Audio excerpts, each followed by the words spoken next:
بسم اللہ الرحمن الرحیم۔ السلام علیکم ورحمۃ اللہ۔ ابن عقیل رحمۃ اللہ علیہ اپنا واقعہ لکھتے ہیں کہ میں بہت ہی زیادہ غریب آدمی تھا۔ ایک مرتبہ میں نے طواف کرتے ہوئے ایک ہار پڑا دیکھا جو بڑا قیمتی تھا۔ میں نے وہ ہار اٹھا لیا۔ میرا دل چاہتا تھا کہ میں اسے چھپا لوں، لیکن میرا ضمیر کہتا تھا ہرگز نہیں، یہ چوری ہے، بلکہ دیانتداری کا تقاضا یہ ہے کہ جس کا یہ ہار ہے اسے میں واپس کر دوں۔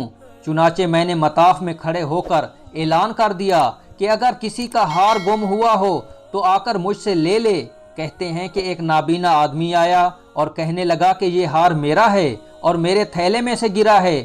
میرے نفس نے مجھے اور بھی ملامت کی کہ ہار تو تھا بھی نابینا کا، اس کا کسی کو کیا پتہ چلتا، چھپانے کا اچھا موقع تھا، مگر میں نے وہ ہار اسے دے دیا۔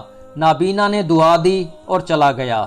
کہتے ہیں میں دعائیں بھی مانگتا تھا کہ اے اللہ میرے لیے کوئی رزق کا بندوبست کر دے۔ اللہ کی شان دیکھیں کہ میں وہاں سے ہلا آ گیا۔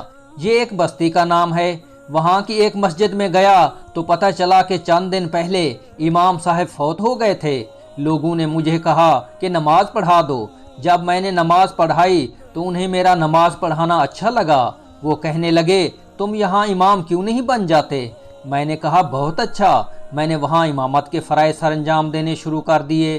تھوڑے دنوں بعد پتہ چلا کہ جو امام صاحب پہلے فوت ہوئے تھے ان کی ایک جوان سال بیٹی ہے۔ وہ وصیت کر گئے تھے کہ کسی نیک بندے سے اس کا نکاح کر دینا۔ مقتدی لوگوں نے مجھ سے کہا جی اگر آپ چاہیں تو ہم اس یتیم بچی کا آپ سے نکاح کر دیتے ہیں۔ میں نے کہا جی بہت اچھا۔ چنانچہ انہوں نے اس کے ساتھ میرا نکاح کر دیا۔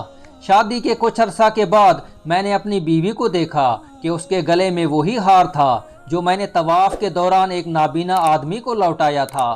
اسے دیکھ کر میں حیران رہ گیا۔ میں نے پوچھا یہ ہار کس کا ہے؟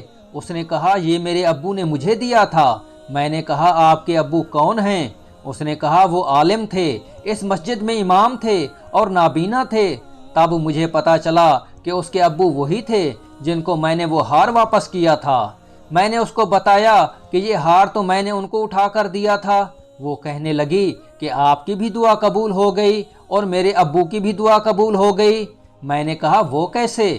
اس نے کہا آپ کی دعا تو اس طرح قبول ہوئی کہ اللہ تعالیٰ نے آپ کو گھر بھی دیا، گھر والی بھی دی اور رزق بھی دیا، اور میرے ابو کی دعا اس طرح قبول ہوئی کہ جب وہ ہار لے کر واپس آئے تو وہ دعا مانگتے تھے کہ اے اللہ ایک امین دیانتدار شخص نے میرا ہار مجھے لوٹایا ہے، اے اللہ ایسا ہی امین شخص میری بیٹی کے لیے خاوند کے طور پر عطا فرما دے۔